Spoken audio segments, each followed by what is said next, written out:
ಈಗ Modi petrol diesel price hike ಆದ್ಮೇಲೆ ಈ ಇಂಧನ ಬಿಕ್ಕಟ್ಟು ಬಗೆಹರಿದೆ ಅಂದ್ರೆ ನಾವು 10 ವರ್ಷ ಹಿಂದಕ್ಕೆ ಹೋಗ್ತೀವಿ, ಬಡತನ ಮತ್ತೆ ಜಾಸ್ತಿ ಆಗುತ್ತೆ, ಈ ತರದ ಒಂದು ಎಚ್ಚರಿಕೆಗಳನ್ನು ಕೊಡ್ತಾ ಇದ್ದಾರೆ. ಅಂದ್ರೆ ಜನ ಇವ್ರನ್ನ 3ನೇ ಟರ್ಮ್ ಆಯ್ಕೆ ಮಾಡಿದ್ರು ಕೂಡ ಆಡಳಿತ ನಡೆಸುವುದು ಎಷ್ಟು ನಿರ್ಲಕ್ಷ್ಯ ವಹಿಸಿದ್ದಾರೆ ಈ ಬೆಳವಣಿಗೆಗಳನ್ನ. ಅವರ ಹೇಳಿಕೆ ಏನು, ಮಾನ್ಯ ಪ್ರಧಾನಮಂತ್ರಿಗಳು ವಿದೇಶದಲ್ಲಿ ಹೋಗಿ ಏನು ಎಚ್ಚರಿಕೆ ವಹಿಸಲಿಲ್ಲ ಅಂತ ಅಂದರೆ ನಾವು ಬಡತನದ ದವಡೆಗೆ ತಲುಪಬೇಕಾಗುತ್ತೆ ಅಂತಕ್ಕಂಥ ಒಂದು ಸಂದೇಶ ವಿದೇಶದಲ್ಲಿ ಕೊಟ್ಟಿದ್ದಾರೆ. ಅದು ಬಹಳ ವಿಷಾದವಾದಂಥ ಸಂಗತಿ. ಬಹುಶಃ ಅವರು ಆ ದೇಶಕ್ಕೆ ಸಂಬಂಧಪಟ್ಟಂತೆ ಹೇಳಿದ್ರ, ಭಾರತೀಯರಿಗೆ ಸಂಬಂಧಪಟ್ಟಂತೆ ಹೇಳಿದ್ರ ಅನ್ನೋದು ಇವತ್ತು ಮುಖ್ಯವಾಗಿ ನಾವು ಚರ್ಚೆಯನ್ನು ಮಾಡಬೇಕಾಗಿದೆ. ಇವತ್ತು ಈ ದೇಶ ಪ್ರಧಾನಮಂತ್ರಿಗಳು 12 ವರ್ಷ ಅಧಿಕಾರವನ್ನು ವಹಿಸಿದ್ದಾರೆ. 12 ವರ್ಷದಿಂದನೂ ಕೂಡ ಹಿಂದಿನ ದರಗಳಿಗೆ ಹೋಲಿಕೆ ಮಾಡಿದಾಗ ಹೆಚ್ಚುವರಿಯಾಗಿ ಸುಮಾರು 45 ಲಕ್ಷ ಕೋಟಿ ಹಣವನ್ನು ಪೆಟ್ರೋಲ್ ಮತ್ತು ಡೀಸೆಲ್ ಗ್ಯಾಸ್ನಲ್ಲಿ ಇವರು ಪಡೆದಿದ್ದಾರೆ. ಈ ಪಡೆದಿರುವಂಥ ಸಂದರ್ಭದಲ್ಲಿ ಇವರು ಕೆಲವರಿಗೆ ಬೆಂಬಲವನ್ನು, ಸಪೋರ್ಟನ್ನು ಕೊಡಬೇಕು, ಯಾರೋ ಒಂದು 2-3 ಕಂಪನಿಗಳಿಗೆ ರಕ್ಷಣೆ ಕೊಡಬೇಕು ಅನ್ನೋ ದೃಷ್ಟಿನಲ್ಲಿ ಜನರಿಗೆ ಪ್ರತಿಯೊಂದು ಹಂತದಲ್ಲೂ ಕೂಡ ಹೊರೆಯನ್ನು ಹಾಕಿ ಇವತ್ತು ಏಕಾಏಕಿ ಜನರು ಎಚ್ಚೆತ್ತುಕೊಳ್ಳಿಲ್ಲ ಅಂತ ಅಂದರೆ ನೀವು ಬಡತನದ ದವಡೆಗೆ ತಲುಪ್ತೀರಿ ಅಂತಕ್ಕಂಥ ಏನು ಸಂದೇಶ ಕೊಡ್ತಾ ಇದ್ದಾರೆ. ಬಹುಶಃ ಇದಕ್ಕೆ ನಾವೆಲ್ಲರೂ ಕೂಡ ತಲೆ ತಗ್ಸುವಂಥ ವಿಚಾರ. ಈ ದೇಶದ ಜನರ ಕ್ಷಮೆಯನ್ನು ಯಾಚನೆ ಮಾಡಬೇಕು ಪ್ರಧಾನಮಂತ್ರಿಗಳು. ಯಾವ ಅರ್ಥದಲ್ಲಿ ಹೇಳಿದ್ದಾರೆ ಅನ್ನೋದನ್ನು ಅವರು ಕ್ಲಾರಿಫೈ ಮಾಡಬೇಕಾಗತ್ತೆ. ಇವತ್ತು ದೇಶ ಸಮೃದ್ಧವಾಗಿದೆ, ಶಕ್ತಿಯುತವಾಗಿದೆ, ಇಡೀ ವಿಶ್ವದಲ್ಲೇ ಬಲಿಷ್ಠವಾಗಿದೆ. ಆರ್ಥಿಕ ವ್ಯವಸ್ಥೆ ಹಾಳಾಗಿದೆ ಅಂತ ಅಂದರೆ ಅದಕ್ಕೆ ಕಾರಣನೂ ಕೂಡ ಪ್ರಧಾನಮಂತ್ರಿಗಳೇ. ಸೊ ಎಲ್ಲ ವಿಚಾರಗಳನ್ನು ಗಮನದಲ್ಲಿಟ್ಕೊಂಡು ಜನರಿಗೆ ಮಾಹಿತಿಯನ್ನು ಕೊಡಬೇಕು ಅಂಥೇಳಿ ನಾನು ಒತ್ತಾಯವನ್ನು ಮಾಡ್ತೇನೆ. ಏನಾದ್ರು ಮಾತನಾಡಿದಾಗ ದೇಶದ್ರೋಹಿ ತರ ಮಾತನಾಡ್ತಾರೆ, ನಮ್ಮ ದೇಶದ ಎಗೇನೆಸ್ಟ್ ಮಾತನಾಡ್ತಾರೆ ಅಂತೇಳಿ ಬಿಜೆಪಿ ಟೀಕೆ ಮಾಡ್ತಾರೆ. ಸ್ವತಃ ಪ್ರಧಾನಮಂತ್ರಿಗಳೇ ವಿದೇಶದಲ್ಲಿದ್ದು ಬಡತನ ಎದುರಾಗುತ್ತೆ ಅಂತ ಮಾತನಾಡಿದ್ದಾರೆ. ಅದಕ್ಕೆ ನಾನು ಏನಪ್ಪ ಹೇಳಿದ್ದು ಅಂತ ಅಂದರೆ ಯಾವ ಕಂಟೆಸ್ಟಲ್ಲಿ ಅವ್ರು ಹೇಳಿದ್ದಾರೆ ಅನ್ನೋದನ್ನು ಸ್ಪಷ್ಟೀಕರಣ ಕೊಡಬೇಕು. ಅವರು ವಿದೇಶದವ್ರನ್ನ, ನೆದರ್ಲ್ಯಾಂಡ್ಸ್ ಅವ್ರನ್ನ ಉದ್ದೇಶಿಸಿ ಮಾತಾಡಿದ್ರಾ ಅಥವಾ ಭಾರತೀಯರಿಗೆ ಅಲ್ಲಿಂದ ಒಂದು ಸಂದೇಶ ಕೊಟ್ರಾ, ಅದನ್ನ ಹೇಳಬೇಕು. ಈಗ ರಾಹುಲ್ ಗಾಂಧಿ ಅವ್ರು ಏನೇ ಮಾತಾಡಿದ್ರು ಕೂಡ ಆರೋಪಗಳನ್ನು ಮಾಡ್ತಾರೆ. ರಾಹುಲ್ ಗಾಂಧಿ ವಿದೇಶಿ ನೆಲದಲ್ಲಿ ಹೋಗಿ ಭಾರತೀಯರಿಗೆ ಅವಮಾನ ಆಗೋ ರೀತಿ ಮಾಡಿದ್ರು. ಇದು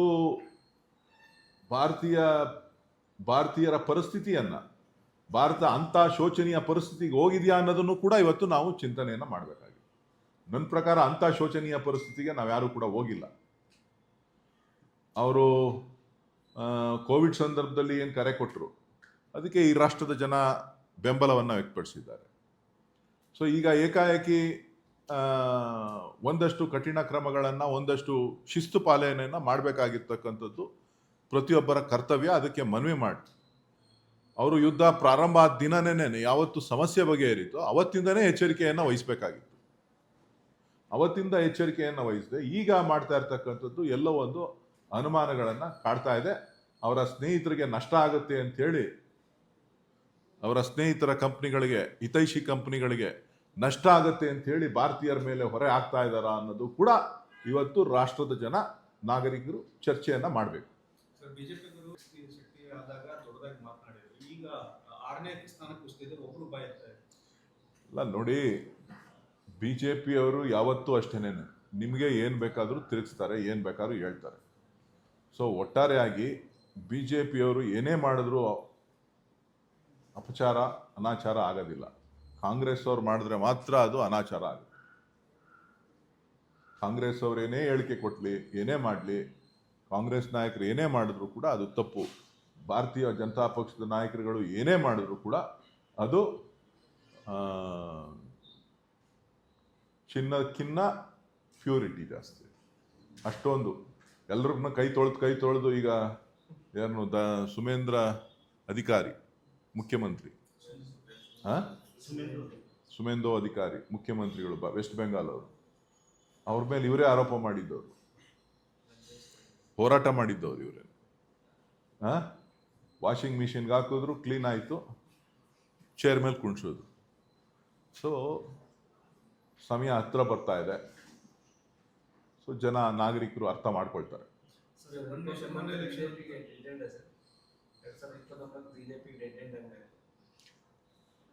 ಜನಕ್ಕಿನ್ನ ಟೈಮ್ ಇದೆ, ಇನ್ನ 4 ವರ್ಷ ಇದೆ, ಕಾದ್ ನೋಡೋಣ.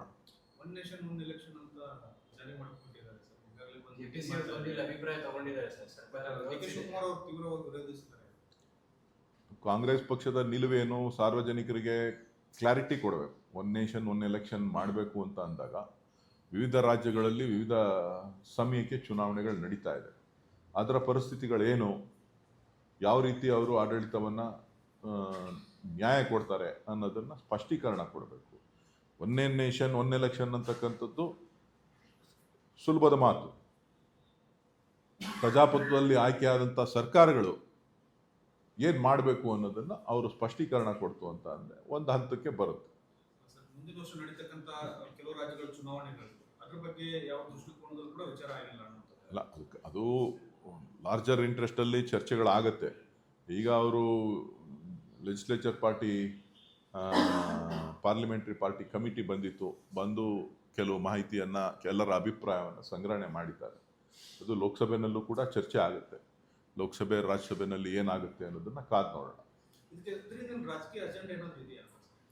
ಅಲ್ಲ, ರಾಜಕೀಯ ಅಜೆಂಡಾ ಅಲ್ಲ, ಒಂದೇ ಸಾರಿ ಇಡೀ ದೇಶದಲ್ಲಿ ವ್ಯವಸ್ಥೆಯನ್ನ ಬುಡಮೇಲು ಮಾಡ್ತಕ್ಕಂಥ ಒಂದು ಪ್ರಯತ್ನ. ದಂಡಯಾತ್ರೆ ವರ್ಷಕ್ಕೊಂದ್ಸಾರಿ ಹೋಗೋ ಬದಲು 5 ವರ್ಷಕ್ಕೆ ಒಂದೇ ಸಾರಿ ದಂಡಯಾತ್ರೆ ಮಾಡ್ಬಿಟ್ಟು ಎಲ್ಲರನ್ನೂ ಮುಗಿಸ್ಬಿಡೋಣ ಅಂತ.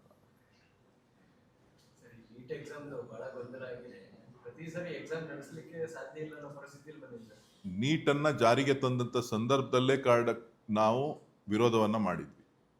ಅದರಲ್ಲೂ ಕೂಡ ಕರ್ನಾಟಕದ ಕನ್ನಡಿಗರಿಗಾಗುವಂಥ ಅನ್ಯಾಯದ ಬಗ್ಗೆ ಕೂಡ ನಾನು ಮಾತನಾಡಿದ್ದೆ. ಕರ್ನಾಟಕದ ಕನ್ನಡಿಗರ ವಿದ್ಯಾರ್ಥಿಗಳಿಗೆ ಯಾವ ರೀತಿಯಾಗಿ ಸೀಟ್ನಲ್ಲಿ ಸಮಸ್ಯೆಗಳಾಗ್ತದೆ ಅಂತೇಳಿ. ಇವತ್ತು ನೀಟನ್ನು ಜಾರಿಗೆ ತಂದು ಇಡೀ ದೇಶದಲ್ಲಿ ನಡೀತಾ ಇರ್ತಕ್ಕಂಥ ಒಂದು ದೊಡ್ಡ ಹಗರಣ ಇವತ್ತು ಬೆಳಕಿಗೆ ಬಂದಿದೆ.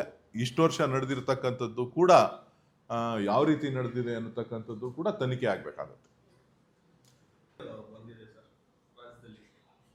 ನಡೀತಾ ಇದೆ. SIR ತಡೆಯಕ್ಕಾಗ್ತದ? ಕಾಂಗ್ರೆಸ್ ಪಕ್ಷ ಮತದಾರರನ್ನ ಉಳಿಸ್ಕೊಳ್ಳಿಕ್ಕೆ ಯಾರ್ಯಾರಿಗೆ ಮತದಾನದ ಹಕ್ಕು ಬೇಕೋ ಅವರೆಲ್ಲರೂ ಕೂಡ ಅವ್ರಿಗೆ ಬೇಕಾದಂತ ಜಾಗೃತಿಯನ್ನ ವಹಿಸತಕ್ಕಂತ ಕೆಲಸ ಮಾಡಬೇಕು. ಕಾಂಗ್ರೆಸ್ ಪಕ್ಷ ಆ ನಿಟ್ಟಿನಲ್ಲಿ ಕೆಲಸ ಮಾಡ್ತದೆ.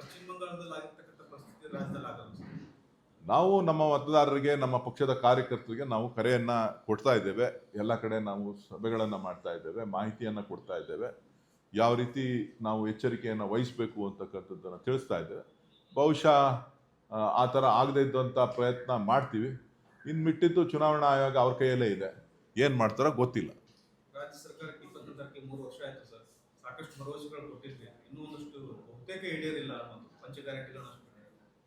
ಅಲ್ಲ, ಮುಖ್ಯಮಂತ್ರಿಗಳು ಸಮರ್ಥರಿದ್ದಾರೆ, ಅವರು ಈಡೇರಿಸ್ತಾರೆ. ಎಲ್ಲ ಗ್ಯಾರಂಟಿಗಳು ಏನೇನು ಕೊಟ್ಟಿದ್ರು ಭರವಸೆಗಳು ಎಲ್ಲವನ್ನೂ ಈಡೇರಿಸುವಂಥ ಶಕ್ತಿ, ಅಗಾಧ ಅನುಭವ ಇದೆ ಅವರಿಗೆ.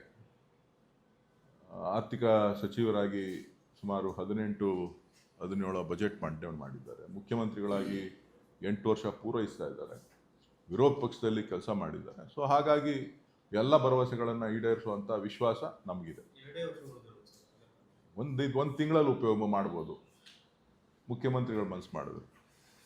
ಕಾರ್ಯಕರ್ತರಿಗೆ ಸ್ಥಾನಮಾನಗಳು ಸಿಕ್ಕಿಲ್ಲ ಅನ್ನುವಂಥದ್ದು ಸರ್. ನಿರ್ದೇಶಕ ಸ್ಥಾನಗಳೆಲ್ಲ ಹಾಗೆ ಬಾಚಿಕೊಳ್ಳುತ್ತಿದ್ದಾರೆ. 3 ವರ್ಷ ಇದು ಪಕ್ಷದ ಅಧ್ಯಕ್ಷರು, ವರಿಷ್ಠರು, ಮುಖ್ಯಮಂತ್ರಿಗಳು ತೀರ್ಮಾನ ಮಾಡಬೇಕು.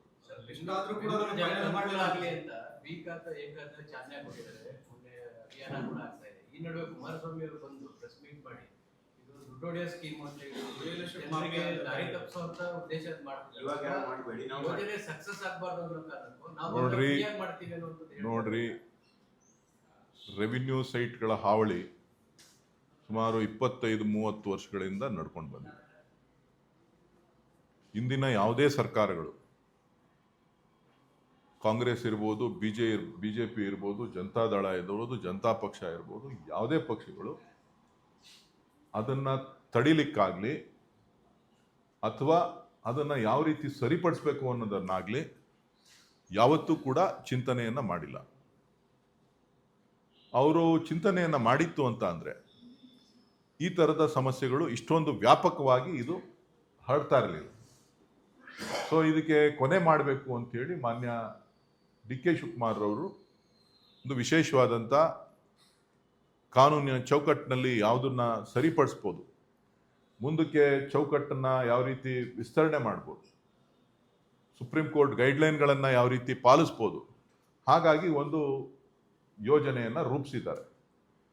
ಕೆಲವ್ರಿಗೆ ಕೇಂದ್ರದಲ್ಲಿ ಕೆಲಸ ಇಲ್ಲ ಅಂತೇಳಿ ಬೆಂಗಳೂರಿಗೆ ಬಂದು ಮಾತಾಡ್ತಾರೆ. ಏನು ಮಾಡೋಕ್ಕಾಗ್ತದೆ? ಒರಿಸ್ಸಾದಲ್ಲಿ ಕೆಲಸ ಇದೆಯಾ ಅವ್ರಿಗೆ? ಇಲ್ಲ.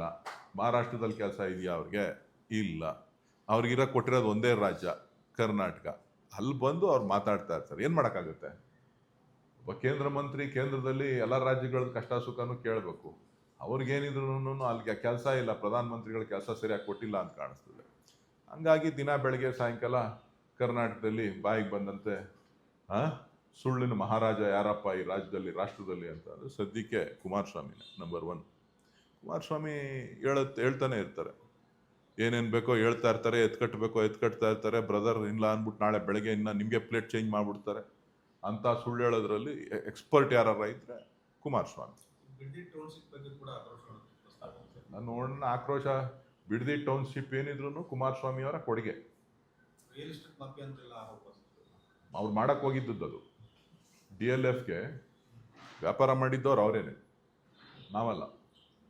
DLF ಸಂಸ್ಥೆಗೆ ವ್ಯಾಪಾರ ಮಾಡಿದ್ದವರು ಕುಮಾರಸ್ವಾಮಿ ಅವರೇ, ನಾವಲ್ಲ. ಅವರ ಕೊಡುಗೆ ಅದು. Thank you.